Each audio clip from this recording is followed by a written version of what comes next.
Is Yediyurappa ready to resign as Chief Minister? Will there be a change of guard in Karnataka by August? BJP hunts for BSY's successor. Are key positions for Sons on BSY's exit pact? BJP's exit formula. Top focus on 8 p.m.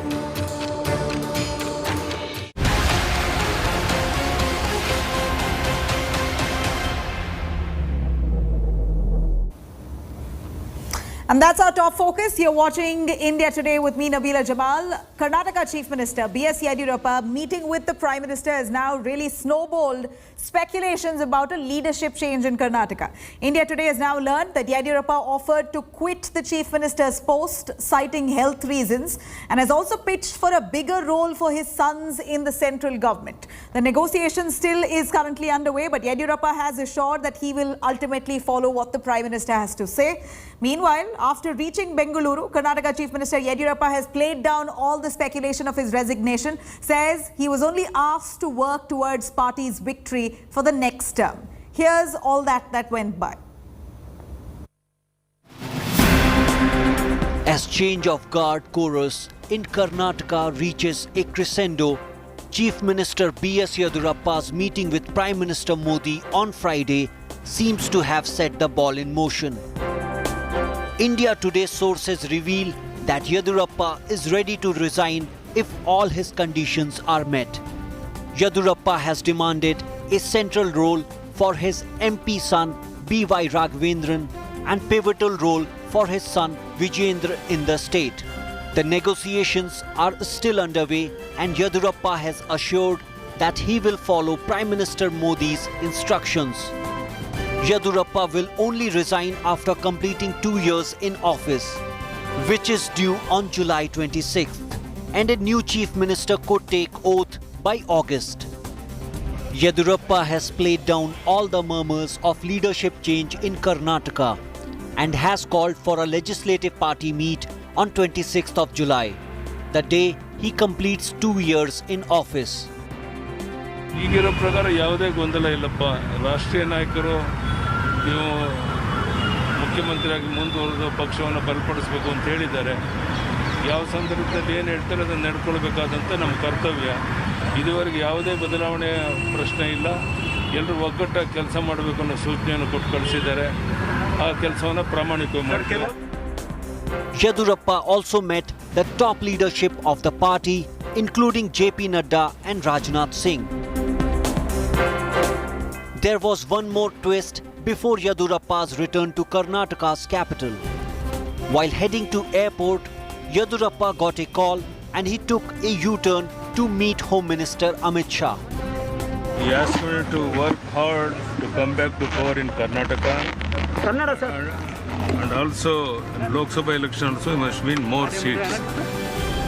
According to reports, Yediyurappa's succession plan started with induction of Chief Minister's close aide Shobha Karandlaje in the Union Cabinet. B.L. Santosh and Prahlad Joshi have emerged as the top contenders for Chief Minister's post. But a Brahmin face will be a bold move given the caste semantics of the state.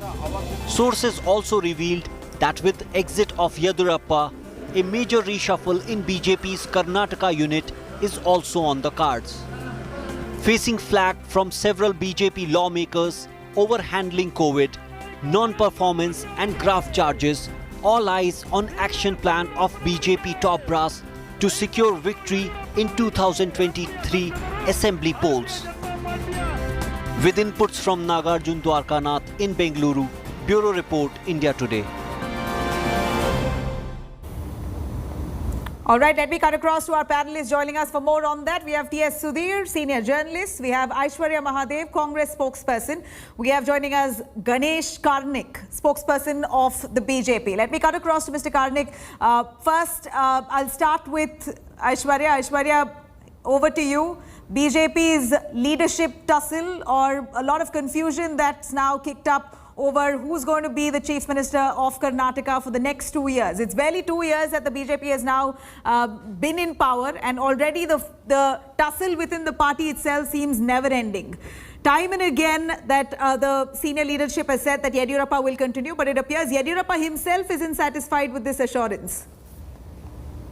You know, it is extremely unfortunate that Karnataka is grappling along with the country. We're trying to fight a pandemic while the BJP only seems to be bothered about the infighting and who's going to obviously wear the crown. You see that even from the minute that they took over, obviously they illegitimately toppled the government that was in power, and they obviously came to power. And then you see the sort of infighting that's there. It doesn't bode well not only for the BJP, but more unfortunately for the people of the state. You see that administration has taken a backseat. You see ministers complaining about the CM. You see everybody sitting in Delhi instead of their constituencies. And Nabila, it is extremely unfortunate, and I cannot use any more superlatives on the same term, of how bad it is for the people of Karnataka. Whether he's there for 2 years or 5 years, his job was to be an able administrator. He has failed at that. He is now mired in his own dynastic politics. His own supporters seem to be all over the place. And at the end of it, whatever they say or whatever they try to cover up, this is just hurting and harming the state. Well, all right, let me cut this to T.S. Sudhir. Mr. Sudhir, here we're looking at Yediyurappa, who was assured by the BJP, in fact, BJP's state in charge, Mr. Arun Singh, who came very recently down, spoke with the leaders, the MLAs, asked them to keep mum.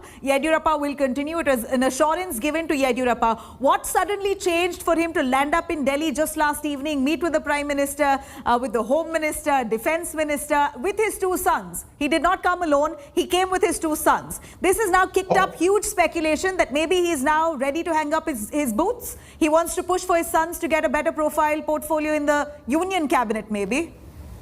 Well, I don't think Mr. B.S. Yediyurappa, given the kind of politician that he is, he would want to really hang up his boots. So there would have been some kind of a diktat from the high command of the BJP. But we have been seeing that this has been continuing for quite some time. It's almost like a regular OTT series which is playing out in Karnataka for the BJP, just like it's playing out in Punjab for the Congress party. The dissidents against the B.S. Yediyurappa government, against the Chief Minister himself, wanting a change has been going on for some time. It was kind of quelled to an extent when Mr. Arun Singh came visiting in the month of June, but obviously it did not really last for too long. So they would want to have some kind of an arrangement where Mr. Yediyurappa could be asked to make way. What's the reason for Yediyurappa to be moved out? What's the reason here?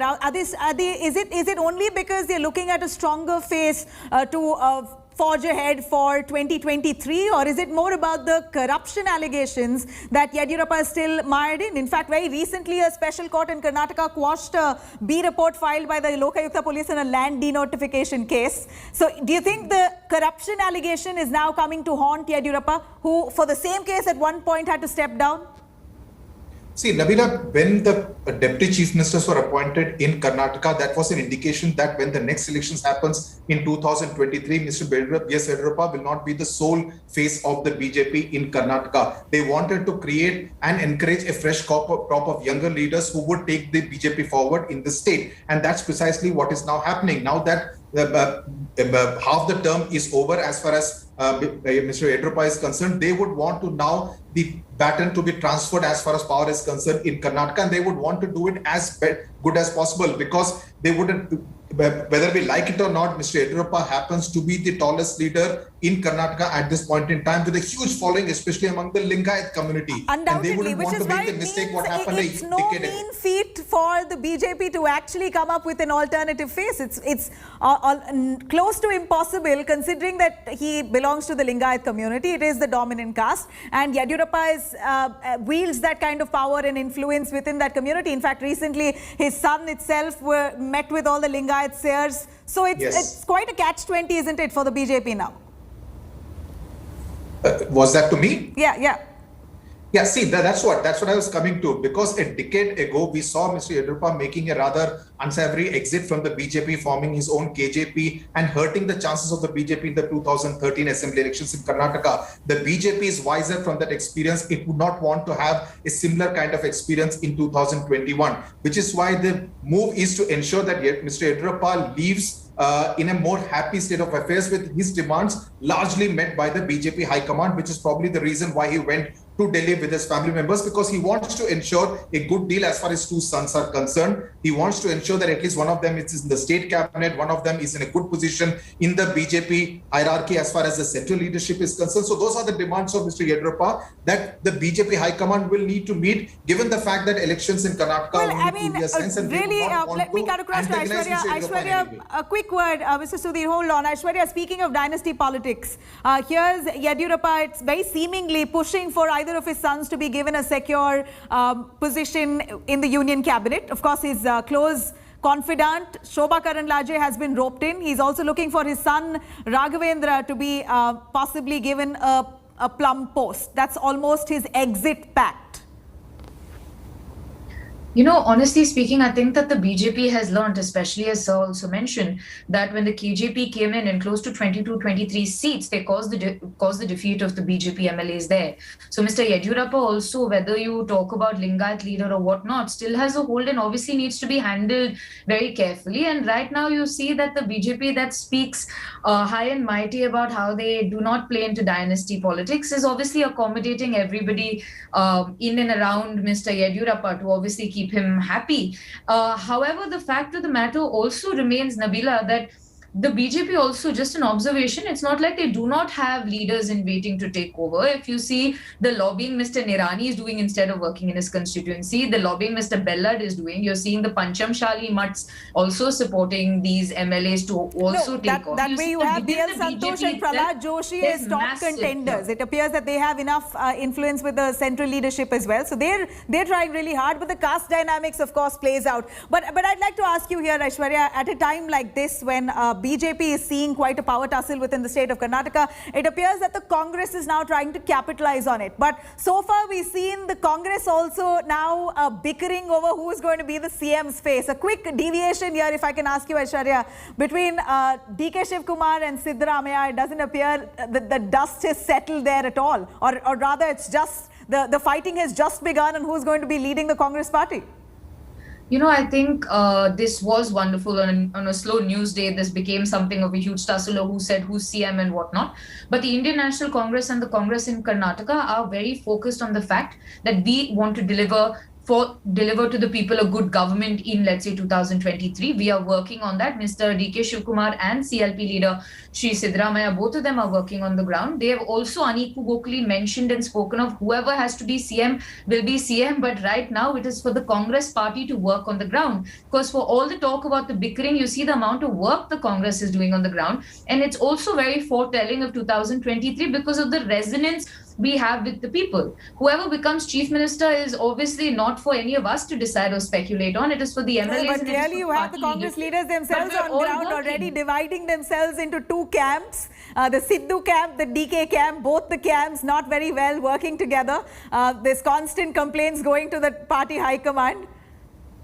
You know, Nabila, honestly, seeing as how I work with both of them, and I genuinely do not believe there is as much camp politics as everybody would like it to be. They do work very well together. They do share a very good rapport. Obviously, there is differences in terms of functioning, I'm sure, in any political party. But I think a lot of this speculation has been blown out of proportion also to cover up the sort of ferment and the flux in the BJP. Because right now, the person whose house is not in order is Mr. Yediyurappa and the BJP is Nabila, not the Congress. Well, we also expect the opposition's house to be in order for quick rebuttals if there is, BJP clearly is now at the receiving end of criticism. But if the opposition is not together, then what fight are we really looking at? Or how are you going to really... The opposition is 100% together. The opposition is 150% together, if nothing else. And looking at the work that we've been doing on the ground, looking at the tours that our leadership... A quick word for Mr. Sudhir. Here we're looking at a lot of talk about Yediyurappa not being the right Hindutva face of the BJP in Karnataka. How would you really explain that?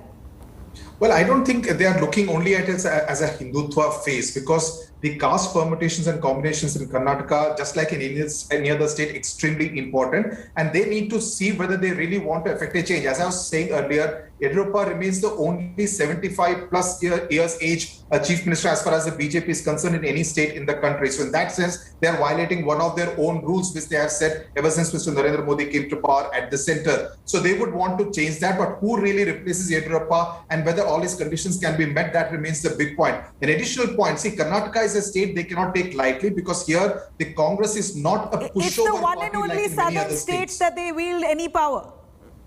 Sorry? It's the one and only southern state for the BJP. That's right. Yeah, so it's an important state, and the Congress in Karnataka is really not a pushover. I mean, you may talk of various camps, but even within the BJP, if you note, with the number of people who have been imported from the Congress and the JDS, you have many more camps actually operating within the BJP. So that's another headache as far as the B.S. Yediyurappa-led government is concerned, because many of the people who have been raising their voice against the chief minister are people who have come recently into the BJP. So there are these wheels within wheels operating within the Right. BJP Karnataka, and that's what the central leadership needs to navigate as soon as possible. All right, Sudhir, Aishwarya, thank you very much. Let me tell you that we did reach out to the BJP. They've chosen to stay mum on this a little longer. But from what we hear from Yediyurappa itself, soon as he touched down Bengaluru, he said very clearly that there is no change of leadership. He did not discuss that with the High Command, and all is well. He's also going to be throwing a nice dinner party for all the BJP MLAs in the days to come, possibly on the 26th of July.